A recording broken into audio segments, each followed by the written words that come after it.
Mfana wangu ndati pano panorohwa tsaranzinza kana wazogara. Inzwa ungu yakaenda akazotamba madokwana. Yesaya Sauro, ndimbirei mkomo wangu. Rasta ndati ndaivhura mapombi. Timu rese rariyaka.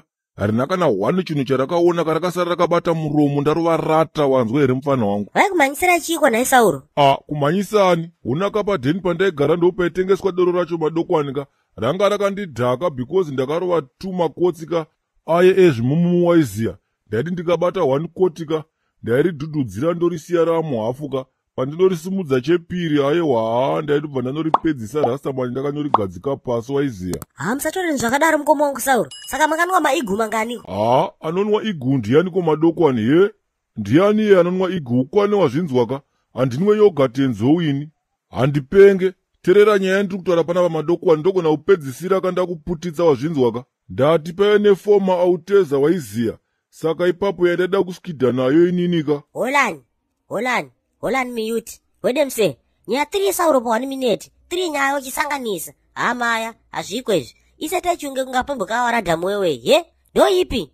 Get away nyaya 4 dzipiko dzandiri kutaurewe. Hausi kupay attention pande nchitaura ndodambudziko rako iroro. Get away man. Aiwa kamafundanga. Hamurambeka. Siye mwana aende nzwama. Kuramba ndokwamusingaite manje. Mataura nekuti makarowanzara nzinza bva maisira pahuro. Makanobata nyaya maigulaga nepadheni pamaigara. Pamadzisira murodhi futi. Mabva ipapo. Maunobata ekuskidha.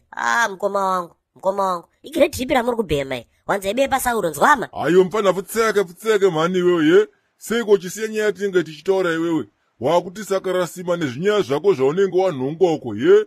Ndochii chakadaro chinenge ngozi ichocho. Chizezuru chedu hachidaro madokwani. Bombo klati. Miluka nimitele mdisi Sauro. Hamuko. Manzwa mdara. Kuinzwa kamradi. Ndikuda bhesi waiziya. Imwe ndiburukirai bhesi king man. Pane mazhita ndodombosanganisa kudai nekudai so. Ko hapana. Bhesi noriziya zvarinoshandiswa here madokwani pawakati mai papapo. Haikona kuita dzunguka. Bhesi haringopuwa munhu njee waiziya. Maya mkomo wangu. Haukona this time ndaona ndavhura mbeu this time. Pane kamwana kandiri kuda waiziya. But problem manje kaona kanogara pasiyemi hari nepatogara. Saka nemuradha ngowe ngudzungudzo hazvizombofi zvakabuda. Saka Sauro makanondiburikira bhesi mkomo wangu takanonanganisa zhiti racho maiziya. Ukunzwa mfano wangu? Yelo Yesaya apindira wereshende ngole yemuronyeni. Rugare rwemapostori tichipinda tichibuda tikagara tobhema. Ndokuti tioneka. Wagwani mkuru weZambara tikabva taita sei pedu pai.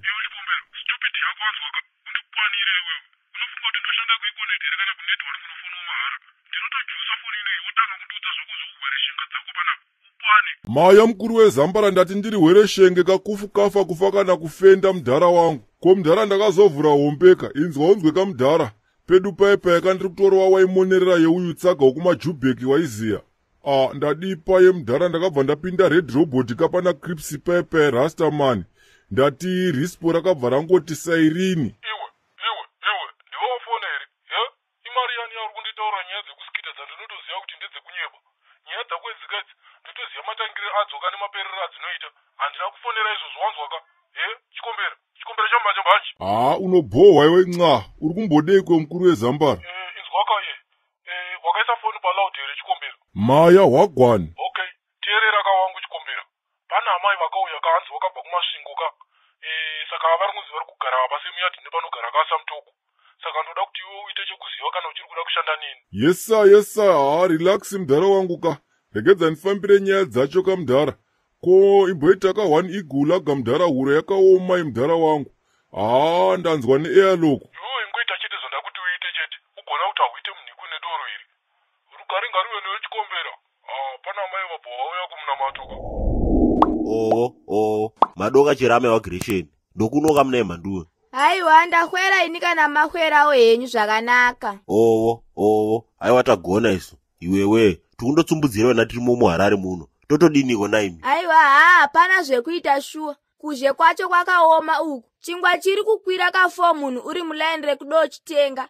Zvakadooma zveshuwa. Pakaoma ina amai wagirisheni. Idi gogogo. Kanyika kedu kachere. Ungati kakariwa noakafa chete. Nekuti deno ari mupenyu kapeno dai akatizwira tsitsi shuwa. Haiwawo. Zvakanakai, rega ndidopinda hangu mumba ndanga ndichamboyanura washeni yangu iyi. Kundoti kamutireketo 1 wetinogara pasemiyadhi nawo. Ndimi hama dzachona dziri padhuze. Munoona izvo zvinoita kamai wagresheni. Ndakarema mapunu yangu kumusha uko. Saka papa ino fluoride, no rodhead, no roma, no rosojemu, no kafine beans, no derere romunhimbo. Okay, mapuno ndo madomasi here zviya. Ndiyayo chaiyo mavhamandeta rokujunga nochiguni wena. Saka zvendakaita manje amai wagresheni ka. Pakayambudzi 35 dzokwamukanda. Kwakudya mapunu yangu yo yese zvaweni.